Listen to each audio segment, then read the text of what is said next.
All right, everybody, welcome to episode 169 of Silicon Valley.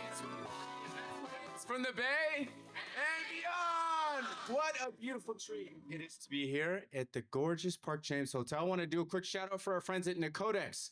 So if you're building a product and you need help with design or you need help with implementation or engineering development, it's NECODEX.com. These guys are fantastic and they've done some terrific work for our community. Well, speaking of which, I wanted to give another round of applause for Anthony for heating things up. Thank you for Anthony. And thank you, Leslie, for shouting some wonderful jokes too. Speaking of energy, we're discussing just that tonight. In fact, renewable energy and what's in store for green tech. So these guys are both also like world-class surfers. So I'm a little bit partial to that. Psyched to like dive in. Without any further ado, let's light this candle. Shaun, would you like to kick us off here? Intro or? Yeah. Give us a little bit of your background. Is it working? No, here, use this one. I got it. Oh, it's on. Go ahead. Test. Born and raised in Maui, and I have a solar company out in Maui, and just selling residential and commercial systems, batteries and PV panels. That's about it. Met this good fine gentleman in Fiji last year surfing. Yeah. More on that later. Okay. Yves, please. Yves Behar. I run a studio based in Lisbon and San Francisco called Fuseproject, and we've been around for 25 years this year. Not bad. And I just presented and shared with you guys our Tello truck, the EV startup that we're partners with. All right, well, check. Hold on. I'm being blown out of the water. Coming from a little hot there, huh? Still too hot? All right, how's this? All right, thank you. Yves, I've known you since probably 2007, 2008, back in the Jawbone days. And that's when we first met. So my first question is for you. When it comes to design, I'm just dying to know whether it's Jawbone or the Voo Watch or SodaStream or Herman Miller chair or the August Smart Lock. Obviously, the designs go on and like, where are you getting your inspiration? What are you thinking about? What are you looking at? Like, where do these ideas for design come from when it comes to these products? Well, for me, the ideas come from really observing the idiosyncrasies of modern life. There is lots of things that we use, lots of things that we do, lots of things that we want to experience. And I always look for, these things that we don't ask for, the spaces, the experiences that we wish we had, and they're not around. They're not here. For example, a Bluetooth speaker you could carry around and move about, like the Jambox. That was not around until we made one.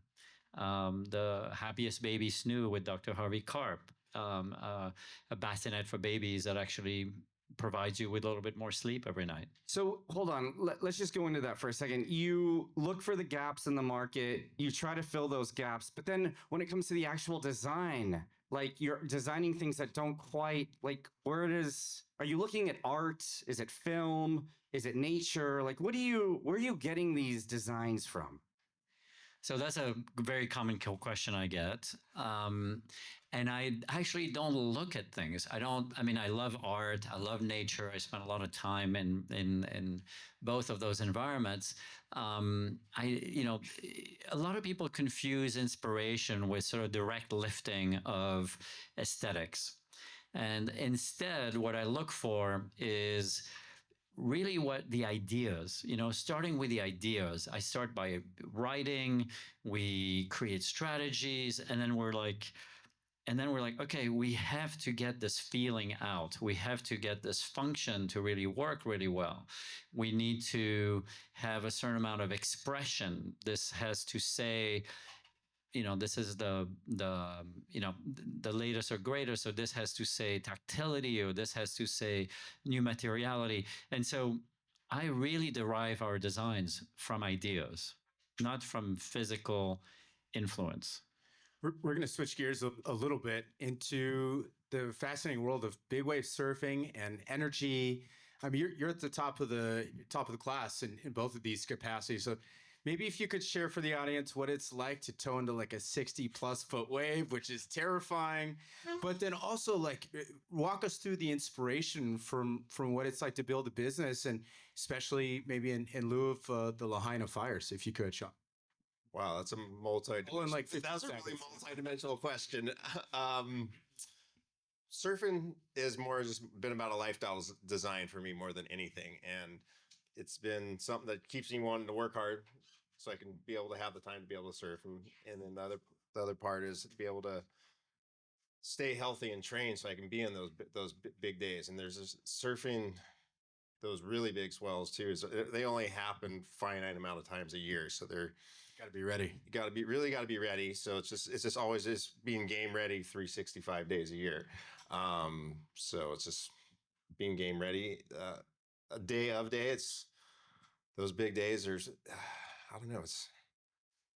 It's not so much nerves. It's just excited for it, and you're actually always somebody always comes back to fear, but really you're managing that fear is actually energy that you're using for those moments, and you're managing the fear, and then it's a risk assessment towards those things. So aside from like breathing, what are some other ways you can manage fear? I'm just trying to think like what are some practical application for the audience? No, I mean, you hit it on the head. Breathing more than anything. It's visualization, preparedness. I think risk assessment more than anything. Like we're going out on those really big days. It's like summiting Everest or something. You have a safety team, and you're not doing it alone. And it's just risk management more than anything. So it's just all the little dots are in place. Yeah. The rescue team, the skis, the boards, the gear. Who's your Sherpa, if I can ask? We got a big team. My dad's one of my lead safety guys, and he's been one of my best drivers over the years. But I'll give it my dad, hands down. I've served with his dad. I've been towed by his dad, and he's sort of he's the boss out there. He has the authority, he has the seniority, and that's something interesting about big wave surfing is that seniority counts, right? You respect your elders. His father is 72, 73 now. 73, still getting towed into Jaws. So that's something I aspire to. Yeah. Well, since we're talking about surfing, let's stay on this theme for a second. Nick, you're going to be a panelist for this question because the reason these three guys know each other is because they surf together, just so you know. From a mental health standpoint, and obviously in your work, what does surfing do for you so that you're able to perform at peak, ability? Well, I think what Shaun said is really true. Preparation is, you're preparing towards something. And for me, risk and fear is sort of part of my everyday life. I've worked on 100 startups and, being a partner in 100 startups, equity, royalty, other ROI mechanisms in the last 15 years. And, some people are incapable to working on one. Right. It's just the risk kind of is something that exists in you, or it's something that you prepare for and you manage, and it allows you to go for it when the opportunity comes. And so I feel exactly the same way as in being in design and in startups, as being an apprentice to Shaun and other people in big wave surfing. Which is, it's all about preparation, it's all about feeling ready, and it's all about a team. And the camaraderie that comes from the team is really what makes you feel surrounded and able to take on these challenges. Shaun, what's it do for your mental health, bro? It's a bad habit. The FOMO part's probably the most. I think when you're missing out some of those ones. But for the mental health, it's a reason to get up and stay healthy as well. And just what I said in the first question you asked me is just being game ready 365 days a year, because you don't really know when those ones are there. So we train year round, and it's why I work hard, why I stay healthy, why I want to provide for my family and manage my time really well. Nice. Nick, what's it do for you, bro? All sorts of stuff. It's taught me a bunch of lessons, Human. I would say, having the right kind of equipment is a big one. And it's also taught me patience. Um, quick story. Last Friday, we were in the Presidio with Shyama Bunton, who hosted Women's. Anna was there, and it was a really cool experience because I learned a bunch. One of the things that I learned is if something scares you, that probably means you should be doing it. Tomorrow is not promised. So if you run after the thing that scares you, and even if you fail, you're going to learn. But if you tackle it and you ride that massive wave, like I remember getting hooted into a wave at Cloudbreak that was like overhead, like not just by measurement, but also it was like a way too aggressive of a wave for me typically. Bianca, who's a friend of ours and like the top big wave female surfer in the world right now, she was like, paddle, paddle. And so I scratched into this thing and it lipped over me and I was terrified. Like typically you're supposed to like stall and get even deep in the barrel. I was pumping. I wanted out of this thing. But when I skated off into the channel, I just like my heart was beating. It gave me a memory that I will have for the rest of my lifetime. And it's like one of those things where it looks scary when it's coming after you, but turn around and breathe and be present and rock and roll. And once you do it, there's nothing else like it. So, and that applies for business too. If something scares you, chase it, and get your community, get your people around you, and you might surprise yourself. So, Oh, that was great, Nick. I love that. All right, Shaun, let's talk about solar. That's your area of expertise. What have the improvements of solar been the last 20 years? What are we getting today that we didn't get 20 years ago? Nothing. We were just having this discussion on the way up, and there's a famous clip in the marketing world. It's like from the 70s that the new energy's coming, and it's here, but there's really been no leaps or bounds. I've been selling solar panels and batteries for 20 years now, and there's really been nothing breakthrough on the points parts on efficiency. It's been form and aesthetics more than anything. But they get a couple points every year. Like the panels, when I first started, they were at 250 watts, and now a stock panel's 450 watts. If anything, they're just getting bigger and turning into barn doors. But a cell is a cell. can you surf one of those? No. Kindly, maybe. So someone will buy some panels from you. And they want them in their home. What's your role after that? Are you doing any sort of design with these panels? I mean, a panel's a panel. It looks like a TV right there at the end of the day. But the question every system is an original design. When you come up to when I meet with a client, one of the first questions I ask is, what's your why? Why are you doing this? And it's a function of how much power they need and want in their home. What's the microclimate they're in? How much sun is really hitting that house? What's the long-term goals? In Hawaii, we have the highest energy rates, and generally it's an investment product more than anything when you're really looking at what solar is.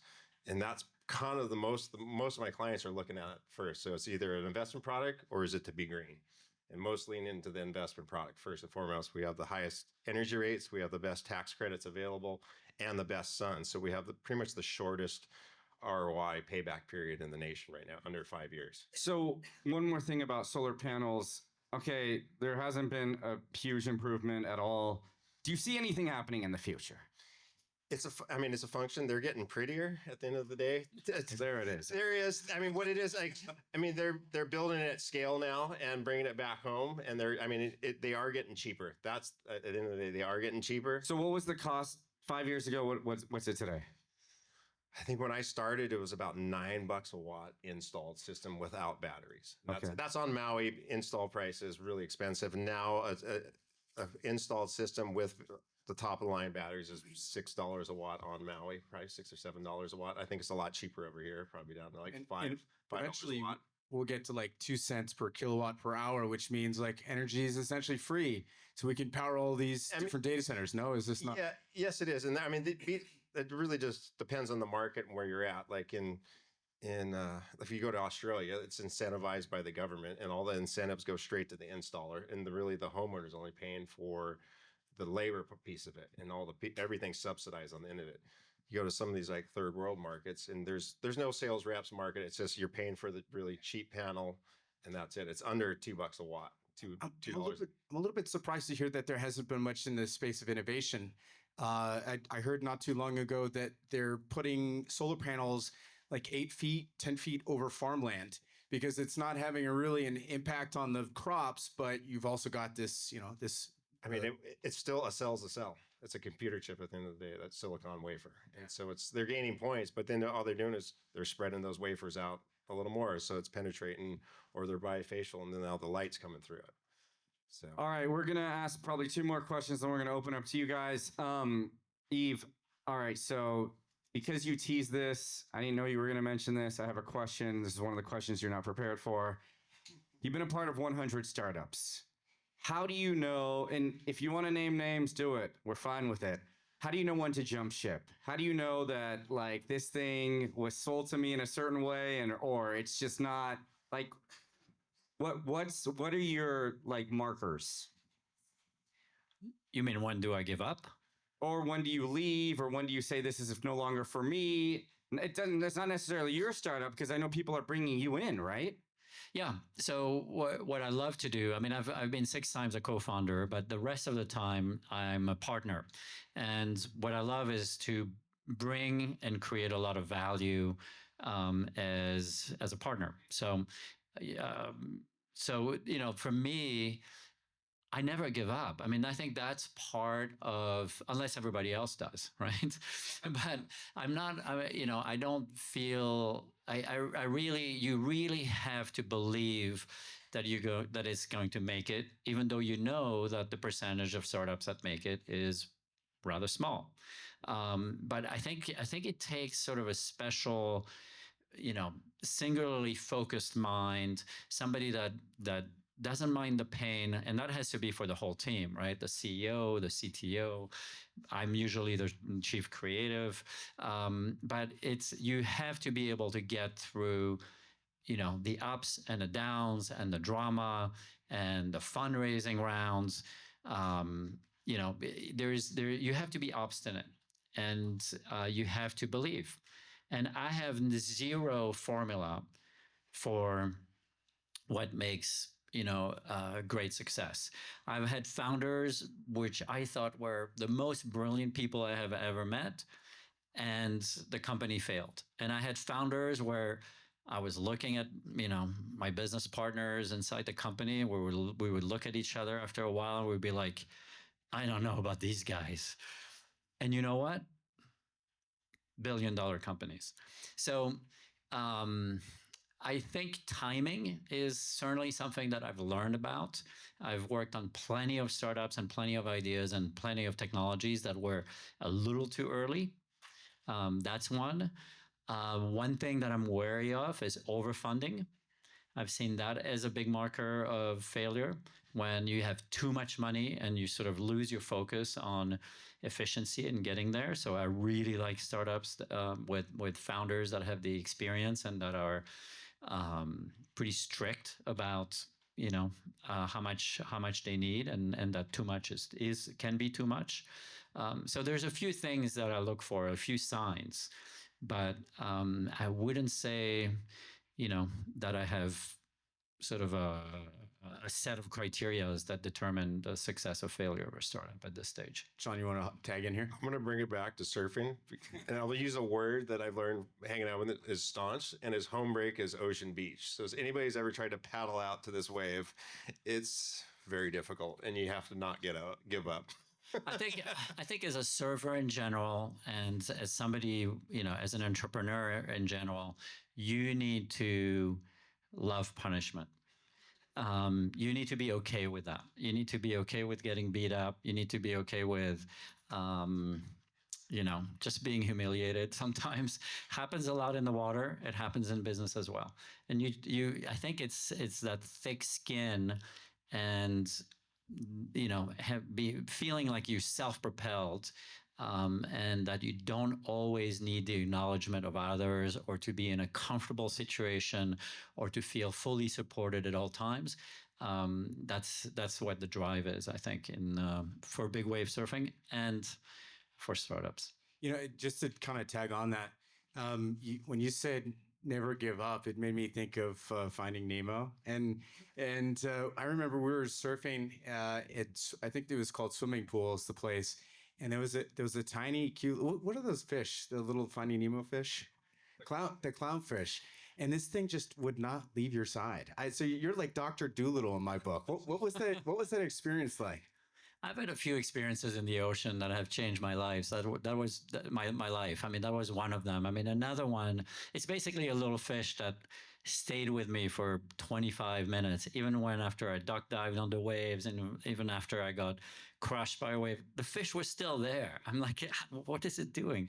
But I also had one time, I was in a surf session north of Santa Cruz, and I got literally sprayed by a whale. I thought it smelled fishy. I looked around, and there was nothing. And then suddenly I get this splash of water behind my head, and I turn around and I'm right on top of a whale. So, these are extraordinary moments, exceptional moments, and you need to put yourself in situations for the unexpected to happen. We're way too driven by comfort in America, in the US in general. Being uncomfortable is good for you. That's what exercising is about. That's what preparation is about. That's what being in the cold ocean is about. That's why being in a risky startup is about. Do you want to say anything about that? Or should we open it up? I was saying that fish is probably hiding from a bigger fish. Maybe I was protection. You probably have a million extraordinary experiences in the ocean. Can you give us one before I open it up to the audience? Come on. Great white, tiger No, shark. I'll give you one.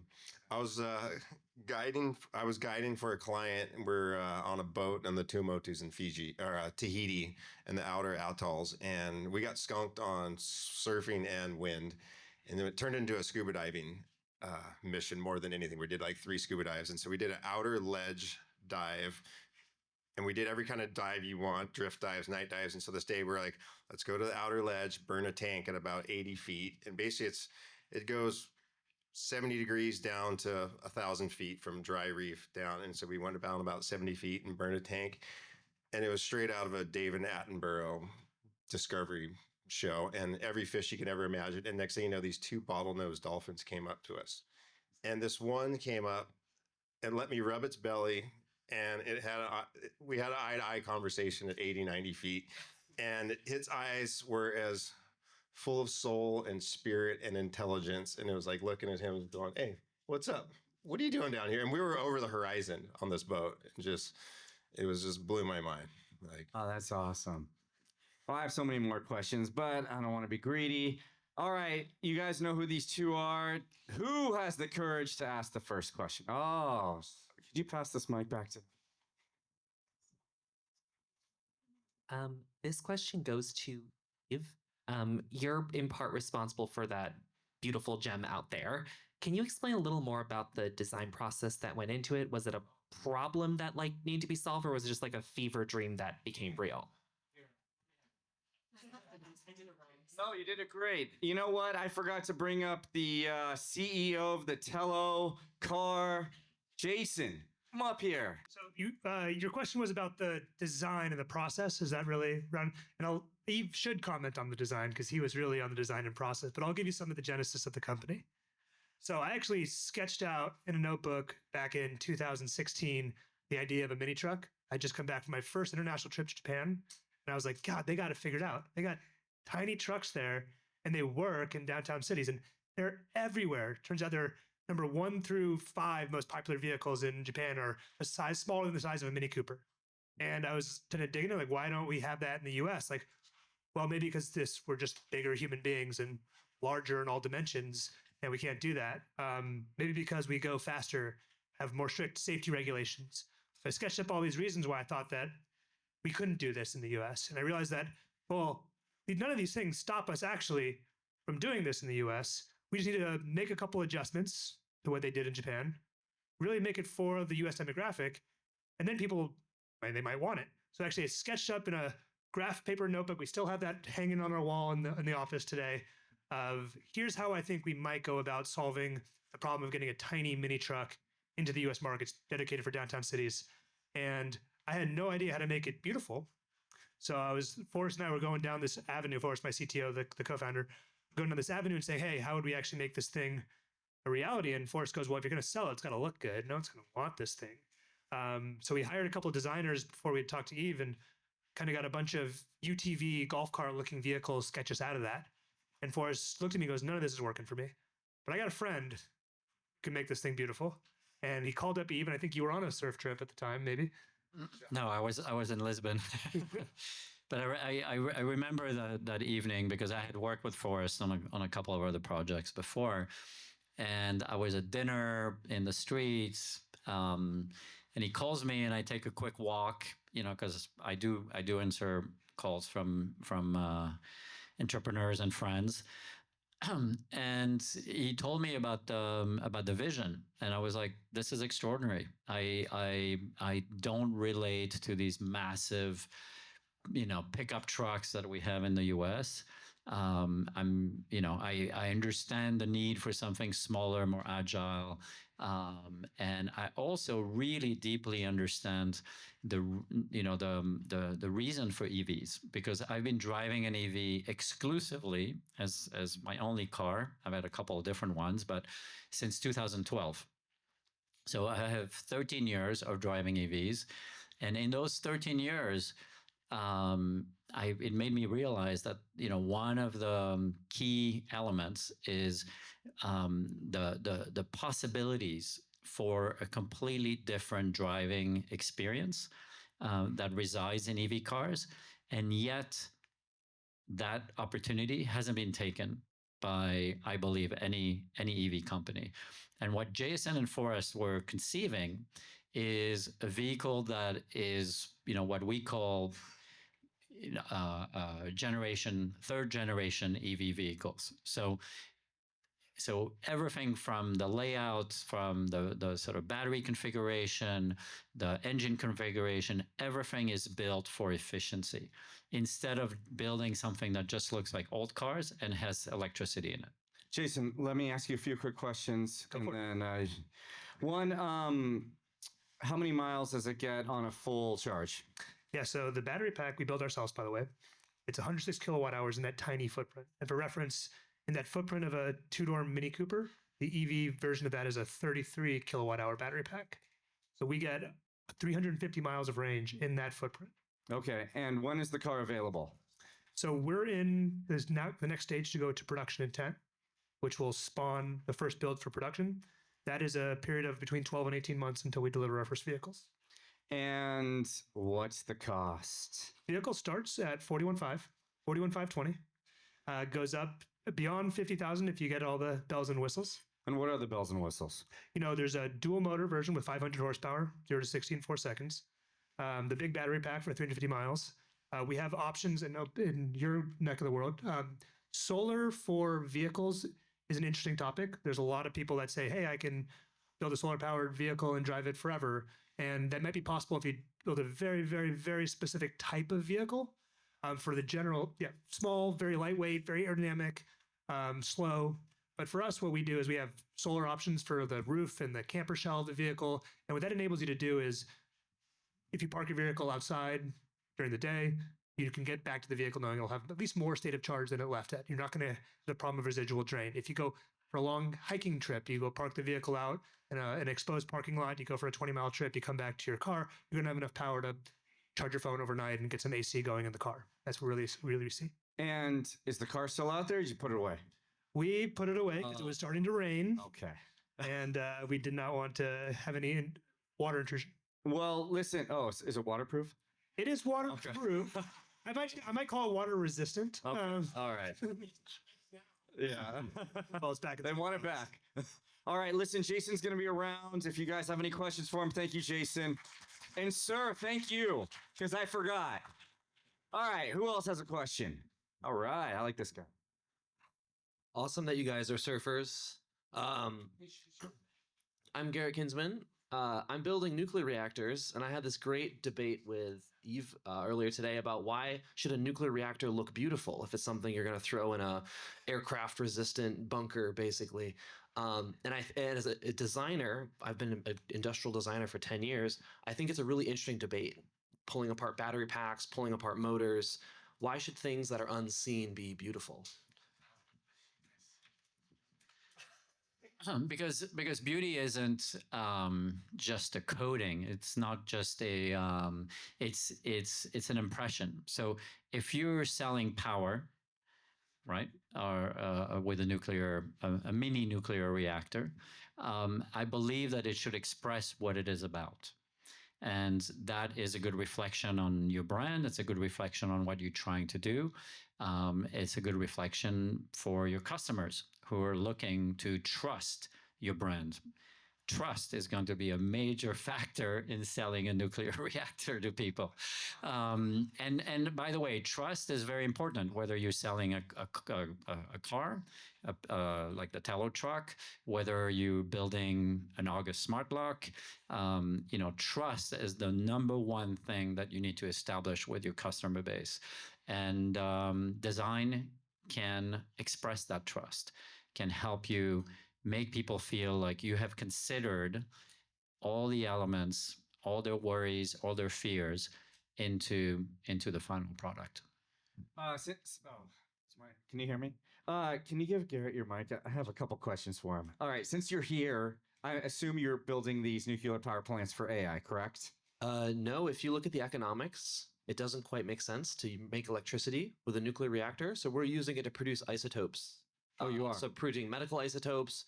We want to breed fuel, so producing uranium for other nuclear reactors. So from start to finish, how much does one nuclear reactor cost? Bill of materials, unfueled, it's like $200,000. Fueled, how much? Fueled, let's call it $1 million. Oh, that's it. Yeah, Okay. 100 kilowatts, really tiny. And with the insurance and the labor and all that stuff, it'll be more. Isotopes are the universe is made up of little bits of matter, and there's different versions of that matter. And each version of that matter does different things. And so in our case, we're producing an isotope that's used for cancer diagnosis. And there's a big shortage of it here because most of it comes from Russia. And you create that isotope by bombarding it with radiation. And you convert one element into another element, and that element can do good. And which state has the least regulations for you to be able to build these? Texas. It's always Texas. It's always And Texas. be honest, how brutal is California? You can't build anything. Oh, there it is. I tried building. Welcome to California, everybody. I tried building a tiny house in California, and it's a no. All right. Thank you, Garrett. That was great. All right. Who else has a question? What are you looking for? What ticks you? What's the next frontier? Whether it's an ocean or in enterprise or startups. So I'll do this one. I'm known for, I think, a lot of diversity in the work that in the projects that I work on, and I really love this notion that there is so much cross-pollination between different projects, different industries, and so next week I'm launching 2 projects at the Salone, the Milan Furniture Fair, for example. One of them is the first bathroom ceramics, your sinks, your toilets, your bathtubs. It's the first line of product produced on a 100-meter long, 330 feet long electric kiln that is fed by a solar farm, right? And to me, to be able to sort of demonstrate that you can do a zero emissions product line with a leader in the space is something that I could never say no to, right? So cars, sinks, lots of tech products. I'm very excited about designing toilet paper right now. What's exciting No about joke. that? Well, I love things that are incredibly rare, like cars, and but I've also designed things with Mayor Bloomberg in New York. I've designed things with Gavin Newsom when he was mayor, and because I do believe that we can bring that design isn't just an expensive varnish to put on things. I really truly believe that design is an essential component of everything that gets made. And I love sort of demonstrating what can happen at the high end, at the middle end, and at the low end. And with toilet paper, there's a lot of opportunities, but I can't tell you what it's going to be because I'm working on it right now. Salone di Mobile 3 years ago, black toilet paper was hysterical.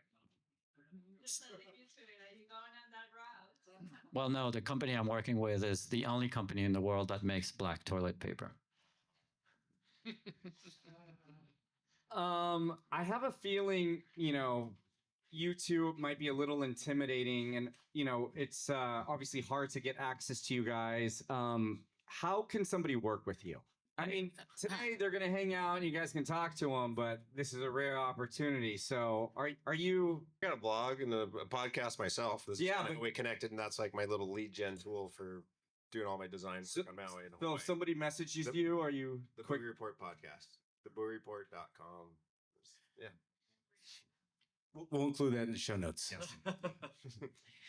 I don't believe I'm hard to access. I don't believe in this notion that you're going to build walls around yourself, that you're going to live in a neighborhood that has, gates and walls. I really feel, and I put a lot of energy in being around the world and meeting people, talking to people with ideas, talking to people with great ideas and people with, bad ideas. But I feel like there's so much to do, so much to make, so much to build that walls really don't serve, that purpose. So you can email me, text me, contact me on IG. People are surprised. I respond. I'm interested. That's awesome. All right, who's next? Don't be shy. He's accessible. I know that surfing is really all about style at some points, right? Grassroots surfing is all about style. What would you say is like some of your best stories about someone's playing style in a startup? Style in a startup. That's a good one. Oh. For the next one, we're going to pass this to.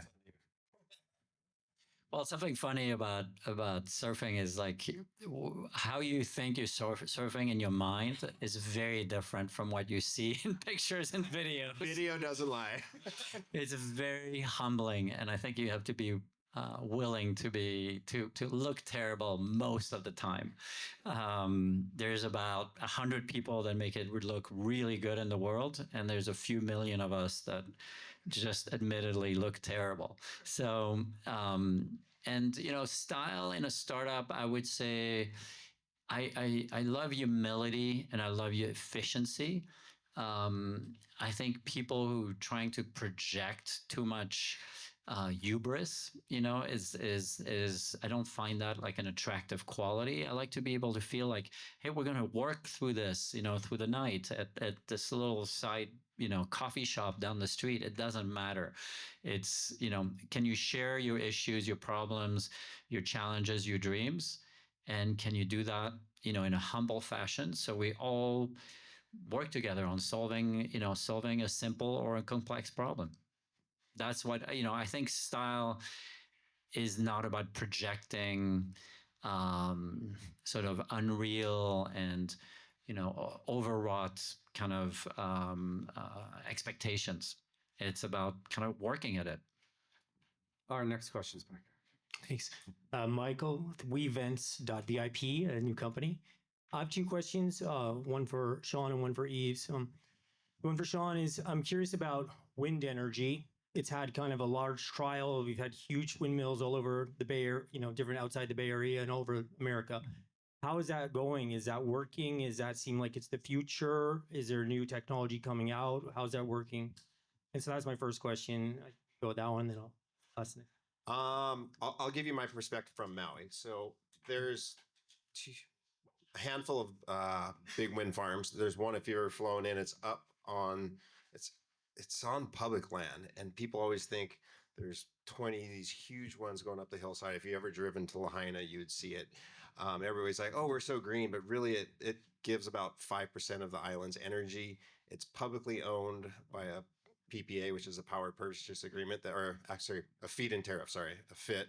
They're selling it back to the utility. It's an investor group that sells it back to the utility at a wholesale rate, and they're making money on it, and basically it just comes back at full retail to the customers. So the customers really don't see the benefit of that. But it does take away on the green value. At the end of the day, Hawaii and Maui in general is like a diesel generated island. So there's that benefit.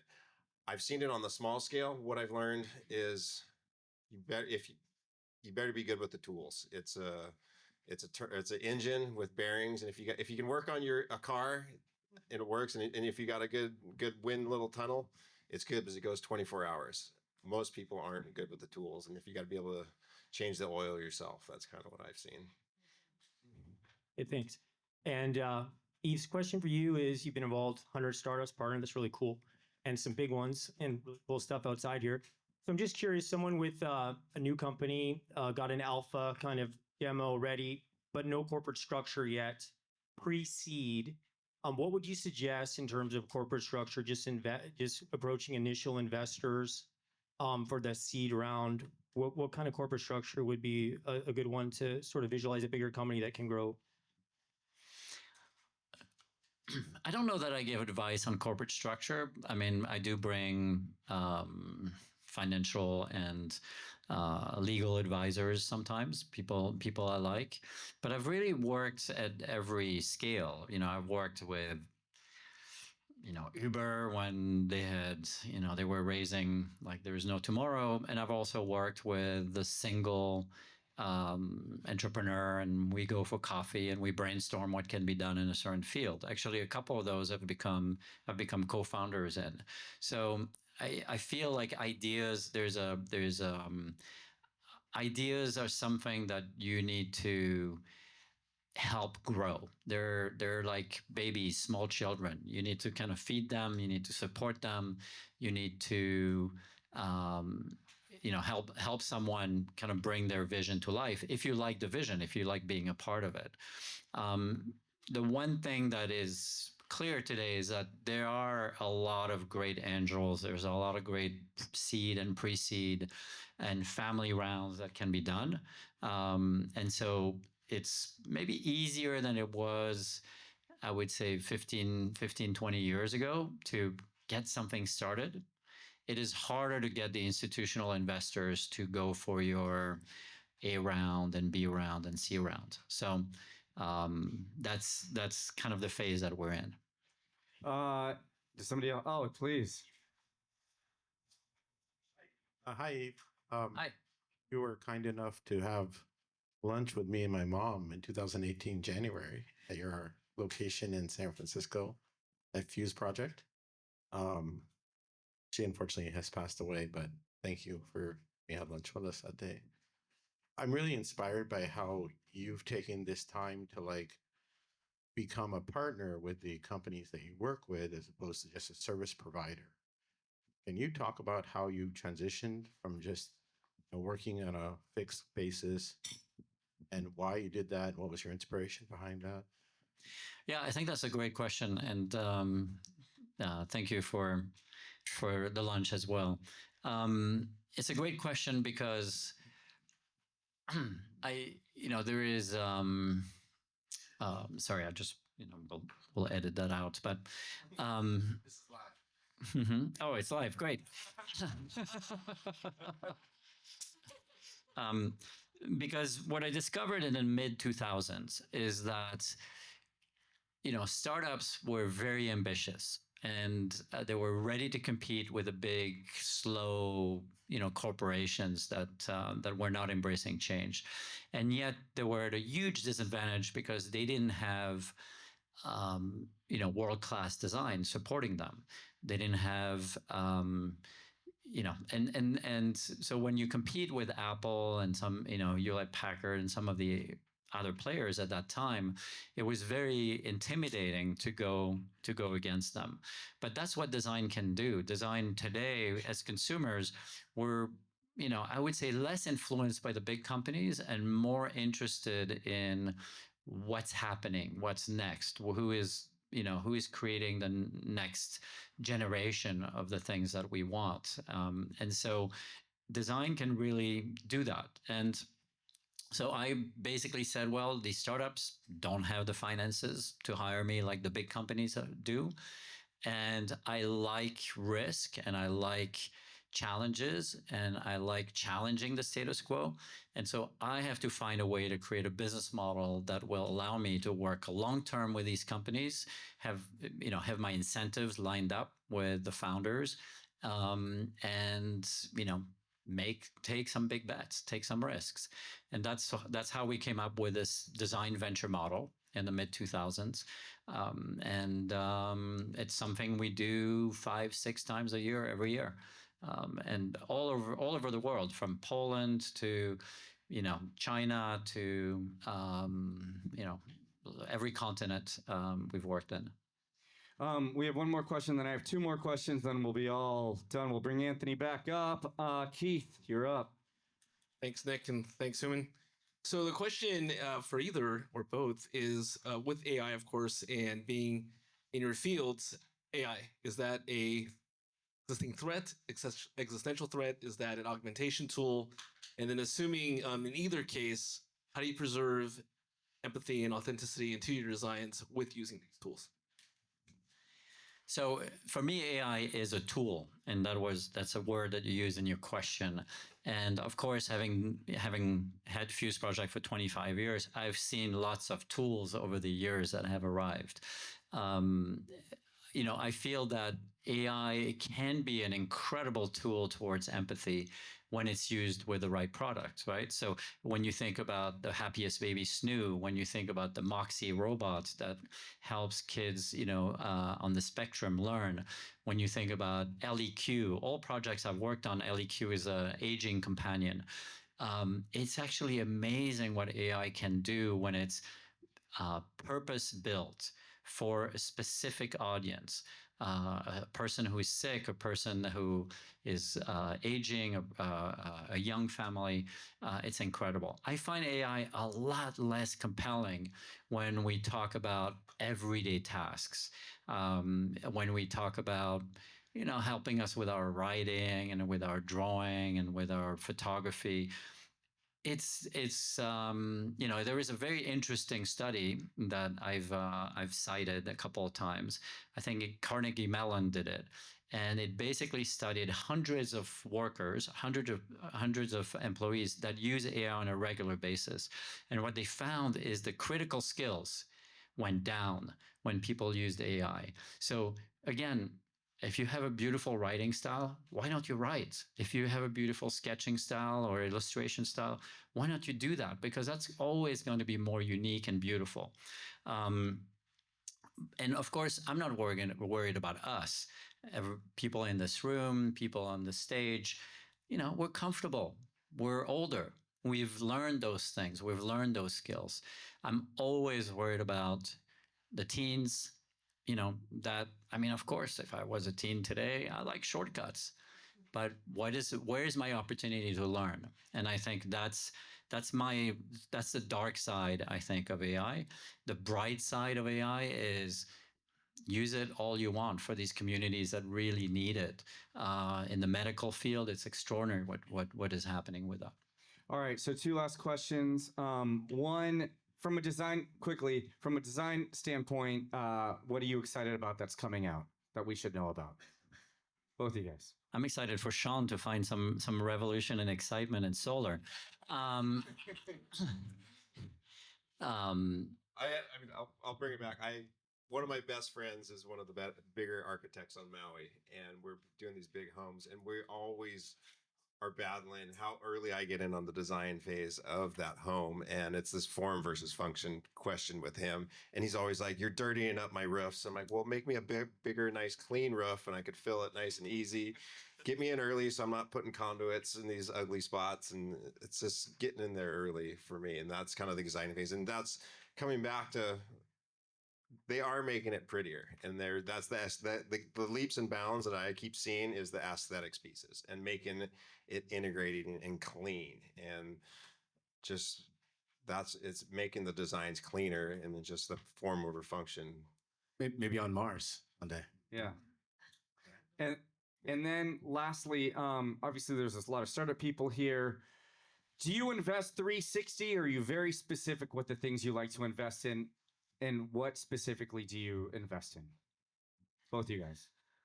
Well, I invest in, whether it's sweat equity, sometimes it's cash, in every startup I work with.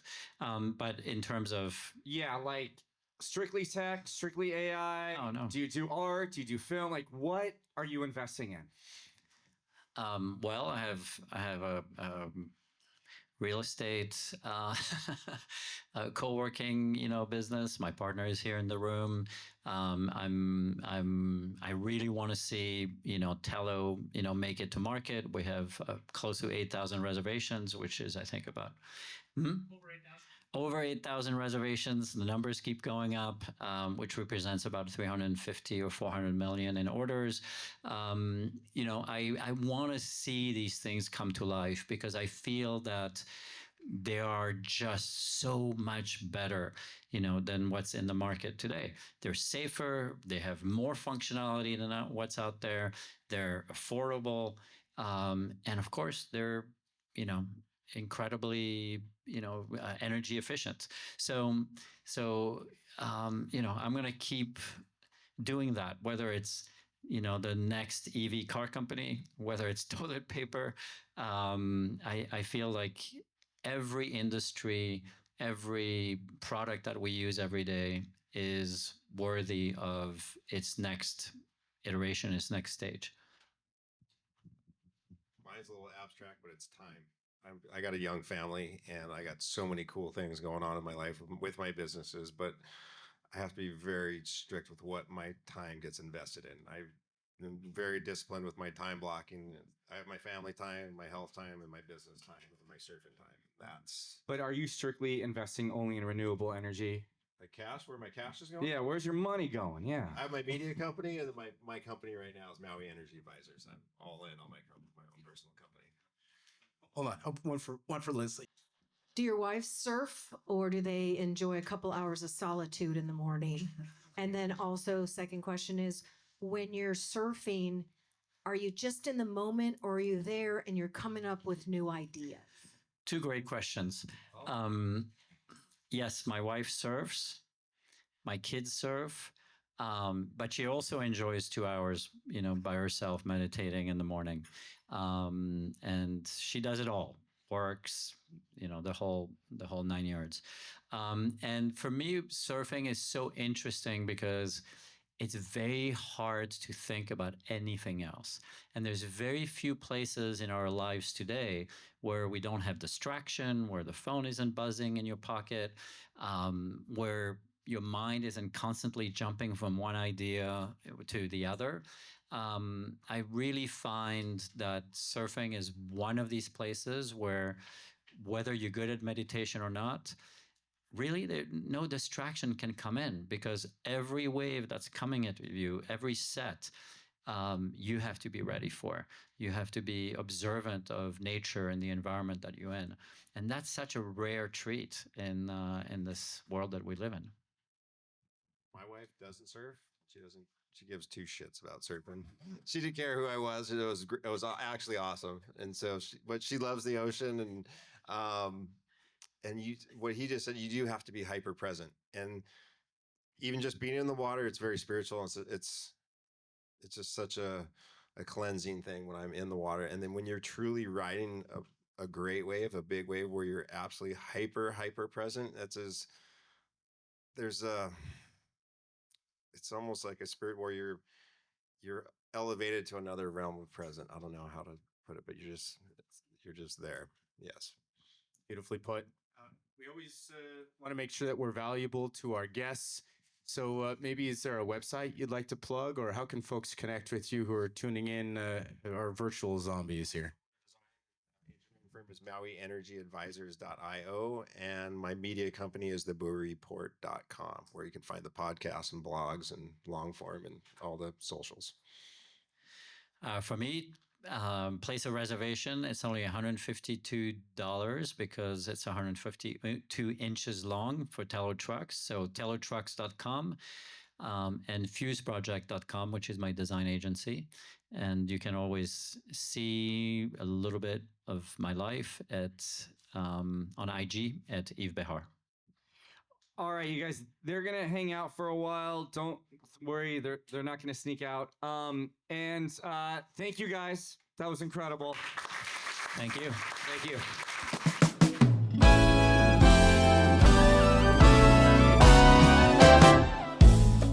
Ladies and gentlemen, welcome to the stage, Anthony Aria. For the North Bay people out here, it's called Still Sunny in Sausalito.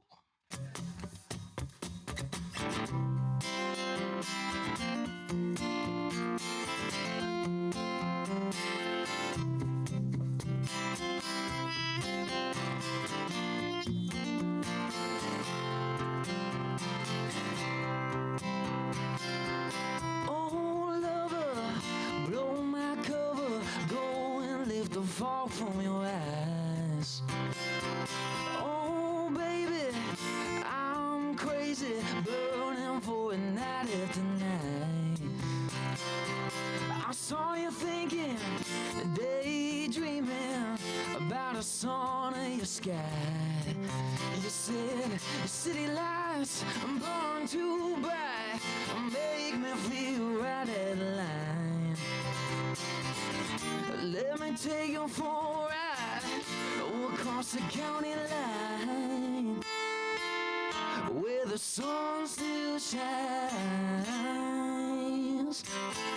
Still sunny in Sausalito. I'm thinking we should get out of here when the city is bringing you down. Funny how the clouds can disappear.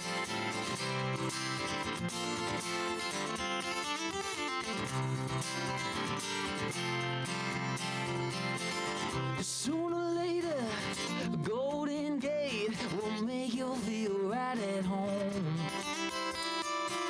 Till that happens, circumstances make you feel all alone. Yeah. Let me take you for a ride across the county line, where the sun still shines.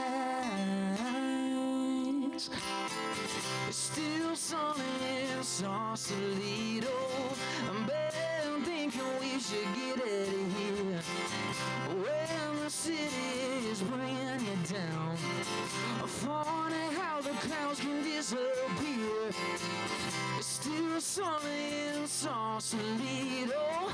I'm thinking we should get out of here when the city is bringing you down.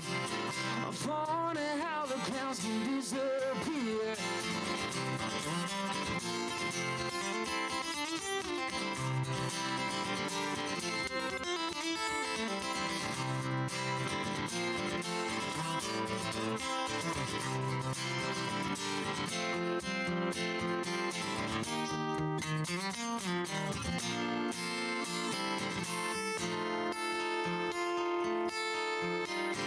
Still sunny in Sausalito.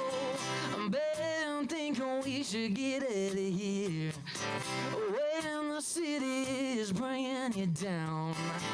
Funny how the clouds can disappear. Yeah. Still sunny in Sausalito. I'm thinking we should get out of here when the city is bringing you down. Funny how the clouds can disappear. Oh yeah.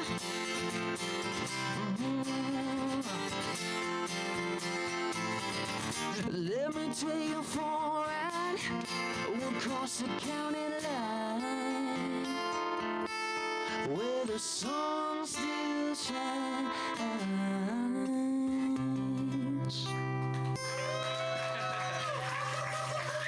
Give it up for Anthony Aria.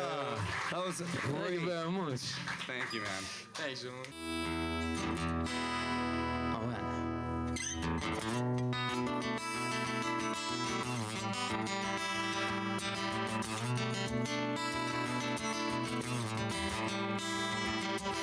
Some people got a whole lot of money, some people people got fame. Some people got lots of love. Some people got faith. Some people got a long time coming. Some people been made, you know. I'm just looking for a place in the morning, somewhere to start a new day, don't you know? Can't help it when the storm starts coming. Don't like it when the rain clouds rolling. Only thing you gotta keep on doing is get on your way. I've been thinking that it's only right. You get yours and I get mine. But ain't it funny when you look and find that the rich man come rob me blind.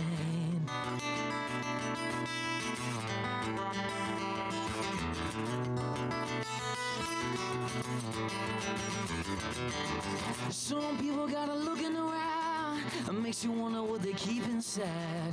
Some people show you all the love, and then they find out they're the only one. Some people got freedom ringing, some people got the chains that they live with. Some people wanna set you free, other people wanna keep you weak. You can't help but when the storm starts coming, you don't like it when the rain clouds roll in. Only thing you gotta keep on doing is get on your way. I've been thinking that it's only right. You get yours and I get mine. But ain't it funny when you look and find that the rich man come rob me blind. Mama said you gotta keep on trying, even when you're at the end of the line. Some people gonna slow down, others gonna keep on climbing.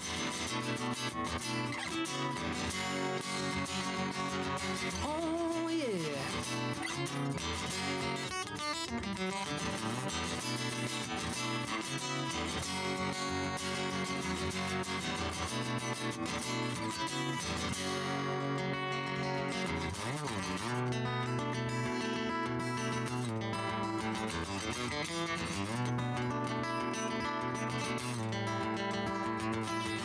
Some people get so hell-bent on getting something that they don't have yet. Some people get wined and dined, and some people working 9 to 5. Some people got a long time coming and been made, you know. I'm just looking for a place in the morning, somewhere to start a new day, yeah. Can't help it when the storm starts coming. You don't like it when the rain clouds roll in. Find comfort when you're down and busted, gonna find your way. I've been thinking that it's only right. You get yours, I get mine. But ain't it funny when you look and find that the rich man come rob me blind. Mama said you gotta keep on trying, even when you're at the end of the line. Some people gonna slow down, others gonna keep on climbing. Some people gonna slow down, others gonna, I'm gonna keep on climbing. Oh yeah.